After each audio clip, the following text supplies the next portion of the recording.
Like giant exclamation marks, skyscrapers punctuate the story of our urban development. People always want to reach. There's something heavenly about it, and people have wanted to race for height forever. Developed by the pioneers of architecture in the late 19th century. They were, at the time, the equivalent of our going to the moon.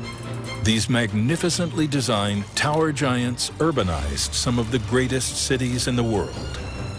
It's about defying gravity and leaving a sign of humanity.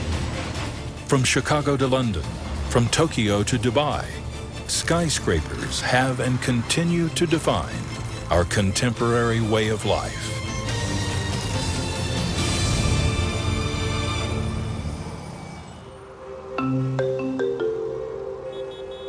The reason we want to go higher, I think it's very deep inside us. You know, it's part of our mythology, the Tower of Babel. When you go hiking, you want to see what's over the top of the hill. It's very, very central to our being. As engineers and architects, it's a great way to show our technological feat to reach the sky. And it's also a tale of constant evolution, constant improvement, and progress, honestly. Skylines are the result of technological and urban advancement throughout our world's greatest cities. From generation to generation, we are compelled to build safer, smarter, and higher. And nowhere is this legacy more evident than the windy city of Chicago. You can look at a place like Los Angeles, which is known for its entertainment industry. You could look at New York, which would be finance. Miami would be fashion. And Chicago really is architecture. Part of the great thing the architecture community has done is to always build differently. So everything is sort of a riot of different styles and different eras. Everything holds up. In the mid-19th century, Chicago grew exponentially as people migrated to the Midwest seeking new opportunities. Chicago was the first modern city. It was the first city to be conceived in a modern way. And Chicago had the fortuitous, but also the infamous start because of the fire. A great fire struck the sprawling lakeside town of Chicago and threatened to wipe its very name off the map. And the fire had basically destroyed everything in Chicago, which at that time were simply wood frame buildings. But it had the opportunity to really think anew about the city and what it means to build in a modern way. Within 6 weeks after the fire, 300 new buildings were on the rise. Some of Chicago's new buildings were the first skyscrapers, marking a new departure in architecture. When the sort of phoenix rises from the ashes, it's architecture that saves Chicago. And what happened in Chicago, by destroying all of that city center acreage, it gave the opportunity for architects who lived in Chicago, but also architects who lived elsewhere and needed work, to come to Chicago. And this is after the Civil War. Guys like Daniel Burnham, William Barangeni, they knew how to put a bridge up very quickly out of whatever they could find. Architecture as a profession didn't exist, so it was engineers who did buildings. They had a wide variety of influences, but they were neoclassically trained architects who had either studied abroad or had been studying on the East Coast at schools like MIT. The city became a training ground for up-and-coming architects, a talented group of individuals known as the first Chicago School. These early pioneers in Chicago were very pragmatic individuals, businessmen, commerce-driven. Chicago always has been, and presumably always will be. The famed Chicago School, a group of architects, commercial architects, business architects designing business buildings for businessmen, also had a kind of mantra or ethic about pragmatism, about an American character for their buildings. Between 1880 and 1890, Chicago's population doubled to more than 1 million. But land in the city, specifically in the Loop area, was limited, so real estate prices skyrocketed. Property owners, having paid close to $1 million for their quarter-acre slice of the city, needed to capitalize on their investments. The city had nowhere to go but up. In the 1880s, the home insurance building was the tallest in Chicago's business district, an important architectural landmark until its demolition in 1931. The home insurance building is widely considered the world's first skyscraper because the walls of the building were liberated from any structural role. And that meant the entire kind of structural weight of the building was taken with a lightweight metal frame. Chicago's first building featured load-bearing walls made out of brick and stone. Buildings supported by fireproof metal frames distributed the weight of each floor more evenly, so walls could be considerably thinner. Bessemer steel, which is more flexible than cast iron, made significant advancements in structural engineering. Streetcars, railways, and subways contributed to the changing urban landscape, transporting working professionals from suburban neighborhoods to centralized locations in the city. You know, before you had those structural frames, you could only go as high as those thick masonry laws would let you go because your walls would be so thick. Once steel was invented as a way to hold essentially a skyscraper, all of a sudden you had the ability to open up those floors to real estate and go up. The home insurance building was built in 1885. Its old-school exterior blended in with the streetscape. Standing tall at 12 stories high, it was designed by William LeBaron Jenney, the father of the American skyscraper. And there's an interesting story about his inspiration. He was at home, and his wife had brought in lunch. And she put a real heavy book on this bird cage. And you'd think, well, you know, that the thing would crash. But then he realized that this so-called cage construction, you can put a lot of weight on without having heavy walls on the outside. So really the two key technologies were the steel, which allowed buildings to go much higher in a way that hadn't been possible using masonry load-bearing walls, and the elevator, which was able to transport these people. Steel frame construction made buildings stronger than ever before, but it wasn't until Elisha Graves Otis revealed his transportation idea that technological advancements were able to lift skyscrapers to daring new heights. Elisha Graves Otis was born in 1811 in Vermont.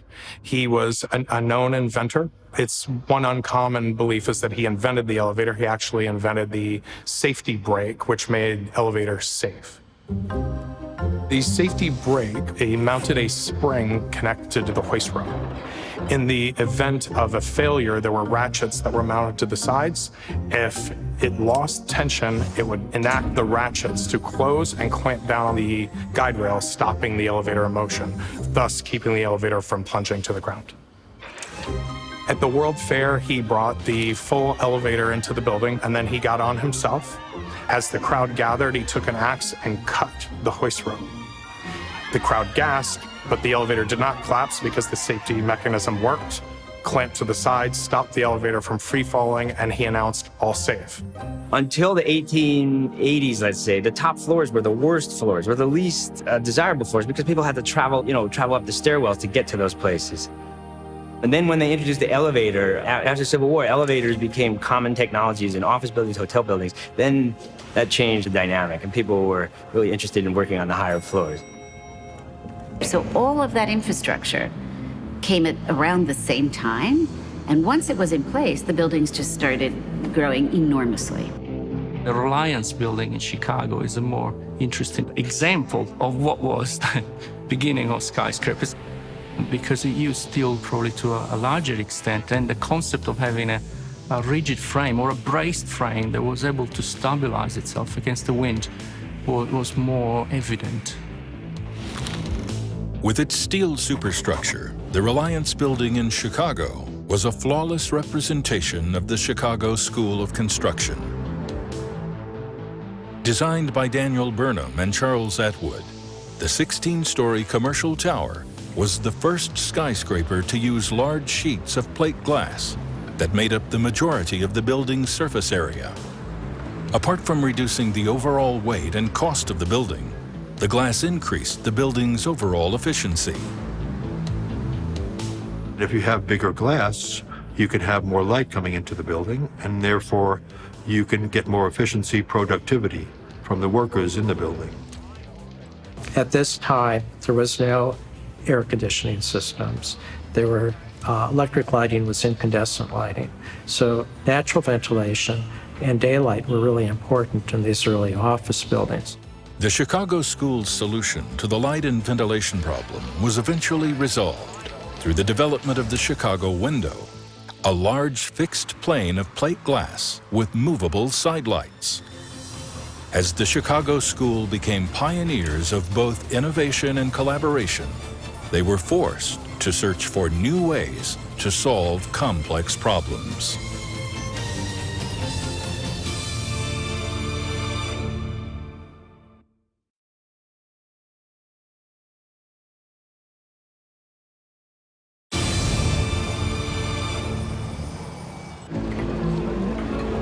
In the late 19th century, a new era of structural engineering was born. Using the principles of the Chicago School of Architecture, these American pioneers of design inspired a new wave of possibilities, one of which was the skyscraper, the increased availability of steel, the invention of the elevator safety brake, and the use of plate glass windows allowed structural engineers to dream bigger, stronger, and higher.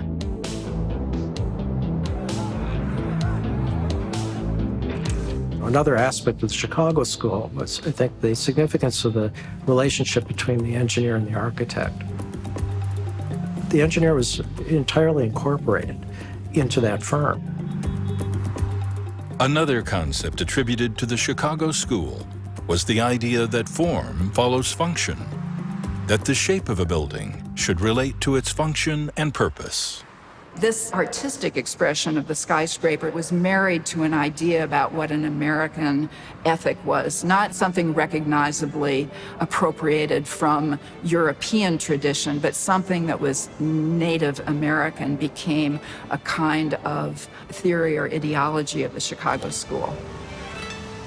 You really have to stand back and appreciate just what the architects have sort of done over 100+ years, what they've really given us. In 1893, economic depression hit the U.S. Financial panic started in New York, but quickly spread across the rest of the country. 500 banks closed their doors. 15,000 businesses folded. Surplus office space in Chicago led to the council backing a plan that helped those in the real estate game counter their diminishing profits. They imposed a limit on the height of any new buildings in the business district, effectively flatlining the skyscraper boom that was keeping the heart of the city alive. Philadelphia, Los Angeles, and Washington, D.C. were also affected by the panic. But New York's developers and investors remained confident. The real estate market may have chilled, but the skyscraper industry refused to be put on ice. So my reading of the 1893 panic as it influenced sort of New York City's real estate market was it couldn't really stop this juggernaut, which was the growth of New York City, growth of the modern American metropolis. New York City has always been a merchant city. It always had an eye towards commerce. It's the East Coast nexus, but also the European nexus of connections for trade, as it had been all through the 19th century. And so by the 1870s, New York is almost 1 million population, and it is a driving engine of capitalism. In 1892, the local building code, which required the use of masonry for fireproofing, had changed, allowing New York builders to follow Chicago's lead and implement steel frame construction. And then that created vast quantities of new real estate, which further produced economic growth and attracted more businesses. And then you have these sort of positive feedback cycles where new growth generates more growth. Manhattan's skyline was evolving, but the city experienced many harsh critiques. But none were as polarizing as the criticisms Daniel Burnham received for the Flatiron Building. In a city that is defined by the grid in Manhattan, here we have a triangular building which is informed by the diagonal of Fifth Avenue. The New York Times called it a monstrosity, a stingy piece of pie, the greatest inanimate troublemaker in New York.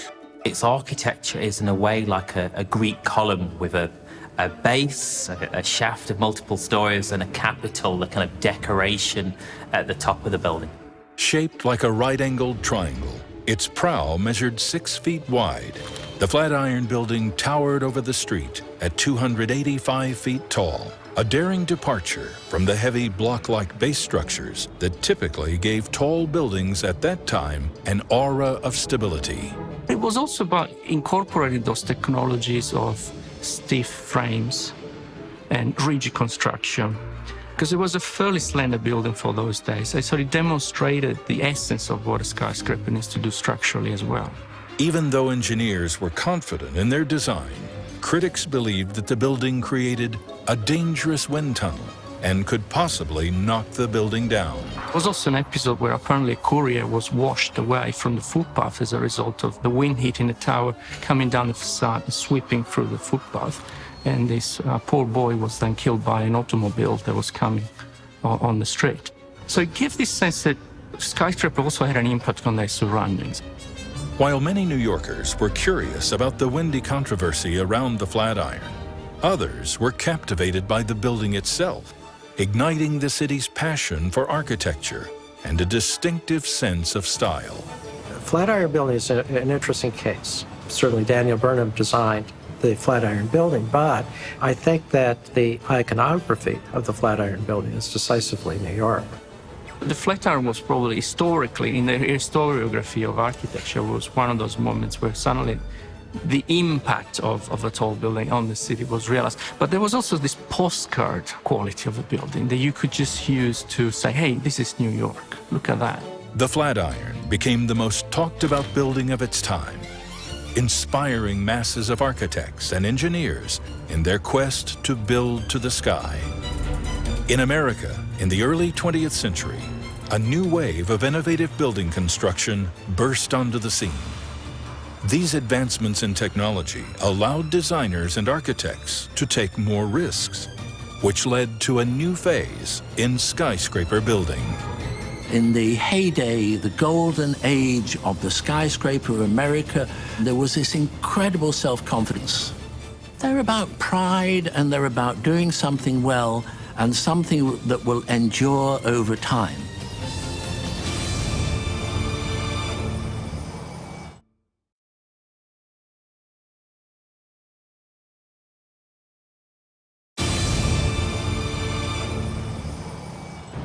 Throughout time, humans have always tried to reach for the sky. From the beginning of their invention to today, skyscrapers have been built as visual representations of a city's growth, a country's power, and a symbol of success for the individual who developed them. We always try to reach for the sky. Because people are ambitious. We have something called human spirit. Why do people climb mountains? Why the quest for flight, to defy gravity, to ascend? I think it's human nature. As engineers, building high up is fun, it's innovative, and it also gives us a challenge and an opportunity. I grew up in suburbia. I know what it's like. You drive in a car, houses are spread apart. So the idea of compacting the way that we live is a huge positive. And the skyscraper and going up is a big part of how we compact a city. Today we have cities that are mega cities, populations that exceed 20 million people, and they're growing. Tall buildings in that respect have become almost a necessity rather than an option. So if you and I want to live in the same piece of land, the only way we're going to be able to do that is by living above or below each other. So it's the same thing with renting office space. If everybody wants to be in a particular market, there's enough demand to build up. I mean, the most basic reason is profit. And that equation will never change. Total development value less total cost equals developers' profit. At the turn of the century, skyscrapers were beginning to dominate the Manhattan skyline. The city and its population were rapidly growing. As more and more immigrants began to settle in America, The Lower East Side had become the most densely populated region in the city. Well, I would say in parallel to the growth of businesses was the need for transportation innovations and transportation and infrastructure investments. So the Brooklyn Bridge becomes one of the first key attempts to sort of link Brooklyn with Lower Manhattan and allow for people to kind of commute and walk over the bridge, and it eliminated the ferry. And then by the turn of the 20th century, New York City starts building its famous subway system. Construction above ground could barely keep up with the number of people migrating to the city. Everyone wanted a piece of the Big Apple and its promise of wealth and opportunity. New York soon became known as the city of skyscrapers. In the heyday, the golden age of the skyscraper America, there was this incredible self-confidence. They're about pride, and they're about doing something well and something that will endure over time. As architects and engineers became more familiar with requirements of the city, buildings became more sophisticated. These bold pioneers of design were fearless. The Singer Manufacturing Company was one of the first to inspire architectural change. At the time, the Singer Tower was projected to be the tallest building in the world. These buildings are done a floor a week. It's astonishing. And then quickly clad in terracotta of some kind. You can just imagine somebody looking at this and looking at a floor a week and having a building occupied in a matter of months, which is absolutely staggering.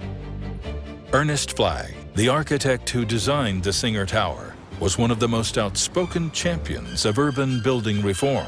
He believed that skyscraper towers more than 10 to 15 stories high should be set back from the street, allowing the lower levels of the building to occupy only 1/4 of the lot. At 612 feet high, Singer's new corporate headquarters building was revered by critics as the boldest expression of New York's architectural construction. But shortly after the groundbreaking building opened its doors in 1908, it soon lost its spot as the world's tallest building, as new architects and engineers began to push the design envelope. A year later, the Metropolitan Life Tower in Lower Manhattan became the new frontrunner. The building's architect, Napoleon Lebrun, believed style was more important than innovation, that tall buildings should reflect longevity and stability.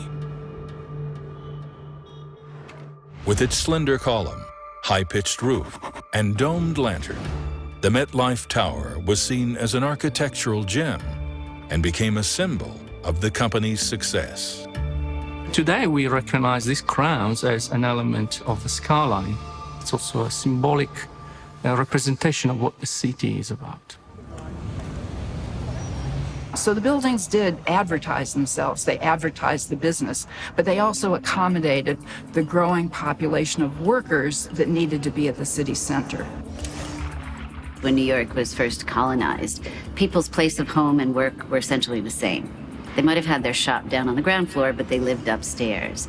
And then over time, as neighborhoods evolved, people didn't necessarily want to live where they worked. So the minute you segregated work and home, you started developing an office culture.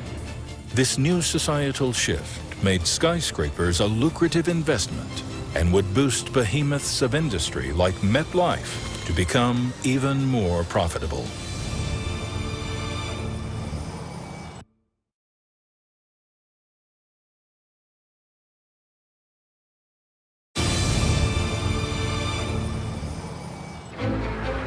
By the end of the 19th century, the MetLife Insurance Company became the largest insurer in the United States.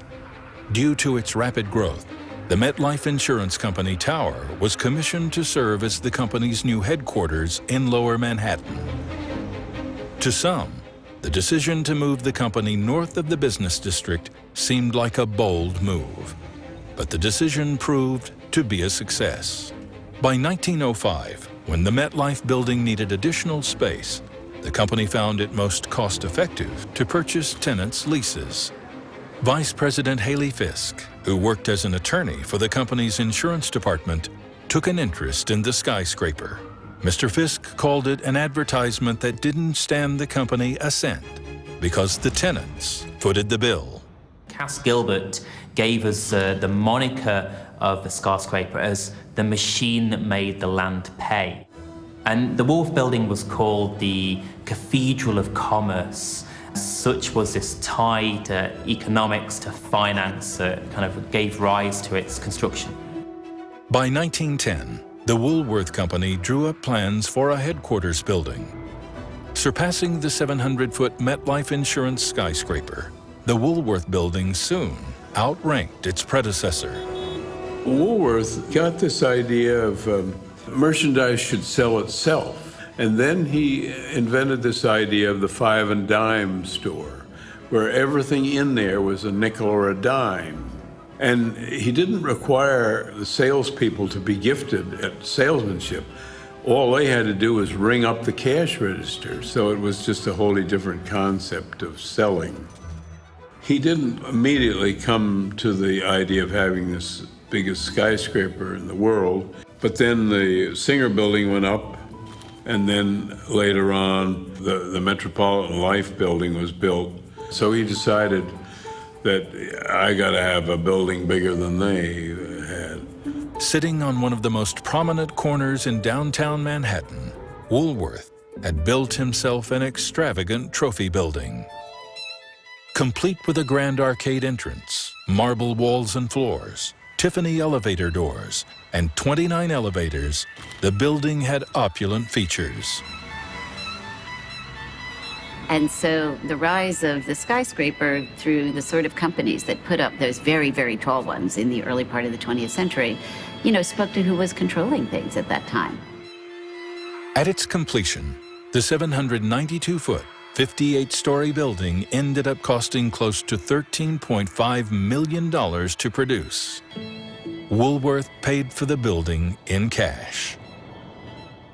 The most important thing to understand about tall building under construction, it's almost, imagine a reverse engineering of the assembly chain. Where you have machinery and product that moves across, and you have workers always doing the same thing in the same place. In a tall building, it's a different dynamic, where you have someone doing always the same thing, but moving in space in a corkscrew fashion. So you constantly move from place to place on the floor, and then from one floor to the other. They must have wire cables for nerves. We see these photographs of them wandering along these steel beams, which are truly terrifying. But we must realize also the nature of fixing steel beams, which didn't involve any scaffolding, was to rivet them with hot rivets. The beams had to be lined up, and then the rivets had to be, of course, heated up on site on a furnace, thrown to a catcher, then fed into a hole, then had to be kept in place on one side, punched on the other. Then the rivet would shrink and keep the steel together. So you can imagine the amount of labor involved, the amount of risk and safety associated with that. I mean, they had all kinds of safety procedures, but you're working in certain places where the building is just steel girders and so on and so forth, and it's possible to fall off of. And if you think walking along a dry steel beam is dangerous, imagine what it must have been like in even a light breeze and a drizzle coming down to walk along a slippery beam in a 100-story building. Many New Yorkers viewed skyscrapers as inspirational monuments that represented a city's prosperity. But others saw them as unnecessary monsters that challenged the beauty and essence of the city. Yet only a select few stirred up quite a controversy.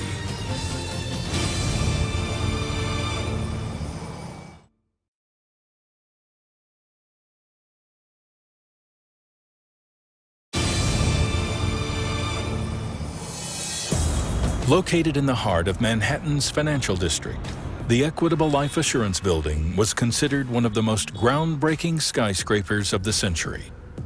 With its skeletal steel frame, lightweight fireproof construction, and passenger elevators, the building was considered an engineering first.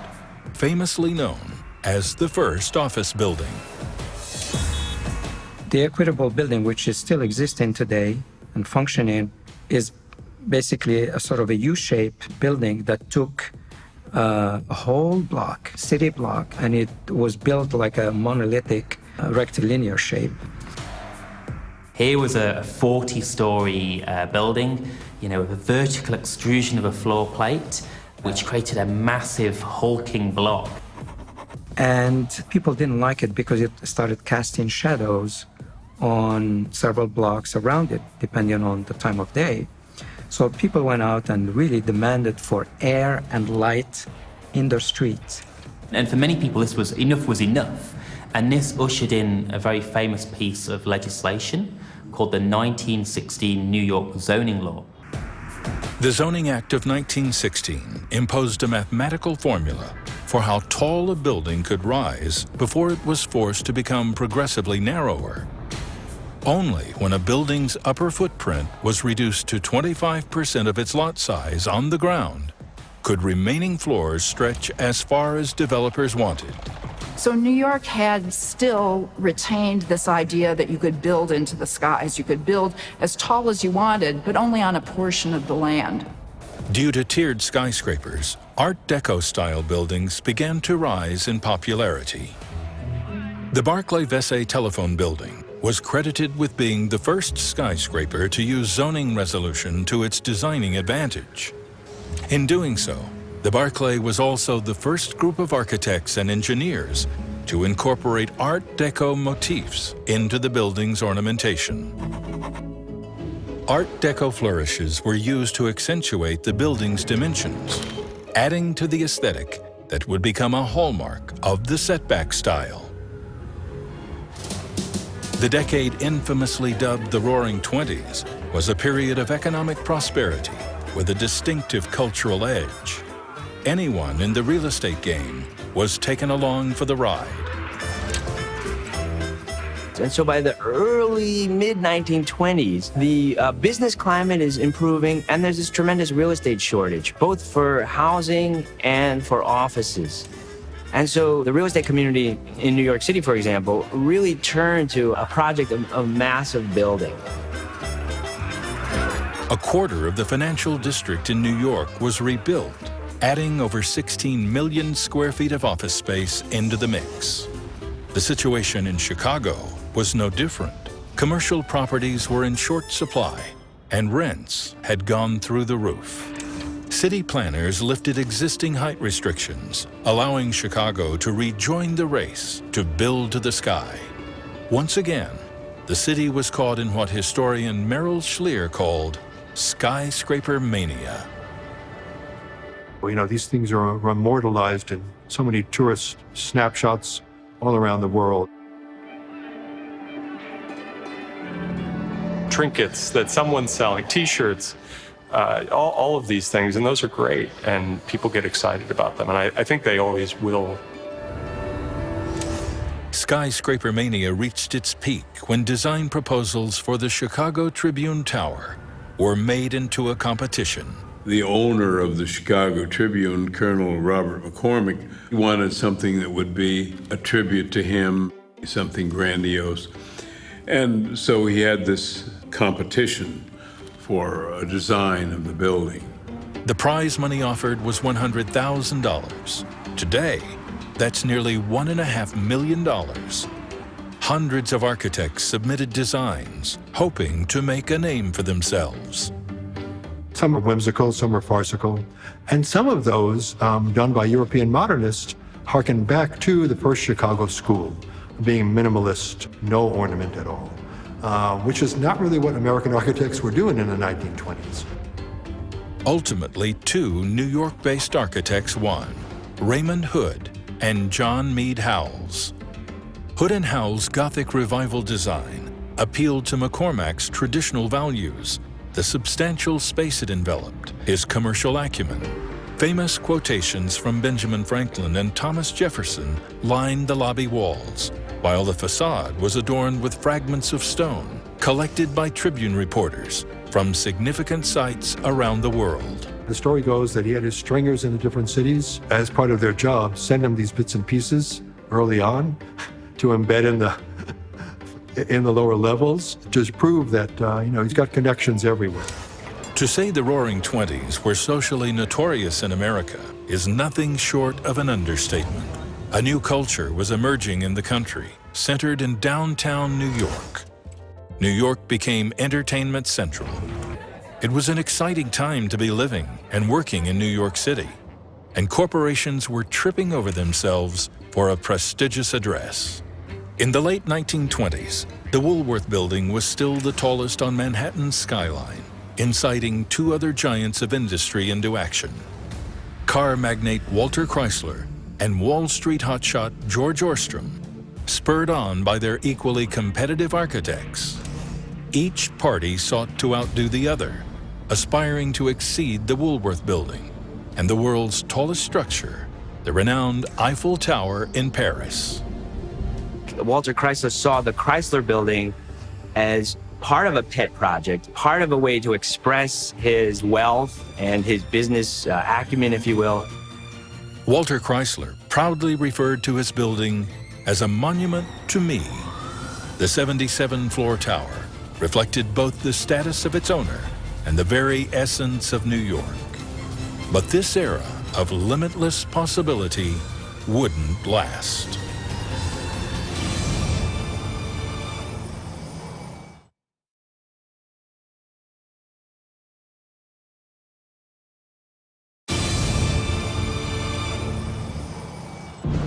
New York's metropolitan population exceeded 10 million by the early 1930s. In an era characterized by social and technological change, consumer goods, such as the automobile, became icons of the American dream. In the early 20th century, William Van Allen met his architect partner H. Craig Severance. Both had a lot in common in regards to architectural design, which included new styles that leaned towards modernism. By the late 1920s, Van Allen was contracted to work on one of the tallest buildings in the world, the Chrysler Building. His design proposal epitomized Art Deco style. It was bold and undeniably beautiful. Its friezes looked like hubcaps, and the stainless steel gargoyles, the eagle-headed hood ornaments on the 1929 Chrysler Plymouth. The proposed completion height of the Chrysler Building was a carefully guarded secret, changing constantly during construction, forcing Orstrom's architect, Craig Severance, to pile floor after floor onto his building just to stay in the race. It was transition towards the big gesture that becomes the symbol of the building. It's dominating the skyline. It's the beginning of a super tall culture. It's the first to top the Eiffel Tower in height, the first building to exceed 1,000 feet in height. So this is amazing. The tremendous crowds which you see gathered outside the stock exchange are due to the greatest crash in the history of the New York Stock Exchange in market prices.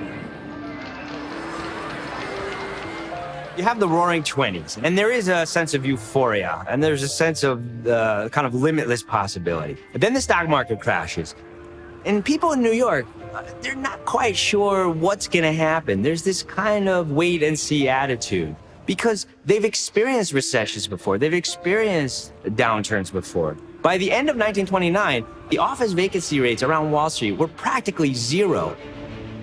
Real estate speculators had invested heavily in skyscrapers during the Roaring Twenties. When the stock market crashed, there were literally dozens of major buildings underway in New York, so there was little choice but to complete them. 11 months after the Chrysler Building was completed, it was outshined by the eighth wonder of the modern world, the Empire State Building. Designed by William F. Lamb, it was commissioned by Empire State Incorporated, a group of wealthy investors that included John Jacob Raskin, Vice President of General Motors. One of the builders of the Empire State Building said, building a skyscraper is the closest peacetime equivalent to war, which is a pretty powerful statement.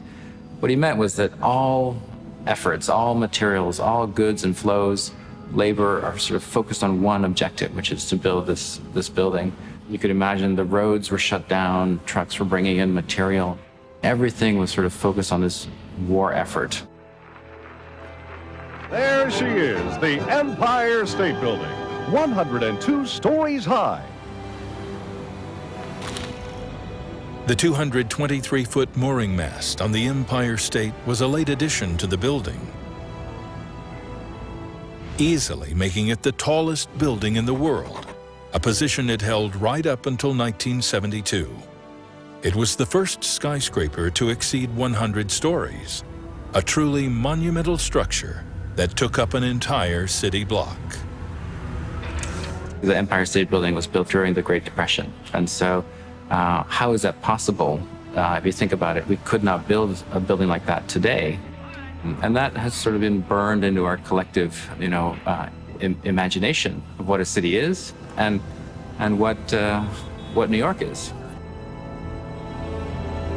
The Wall Street crash of 1929 led to the Great Depression and inevitably brought the tall building boom in New York to an end.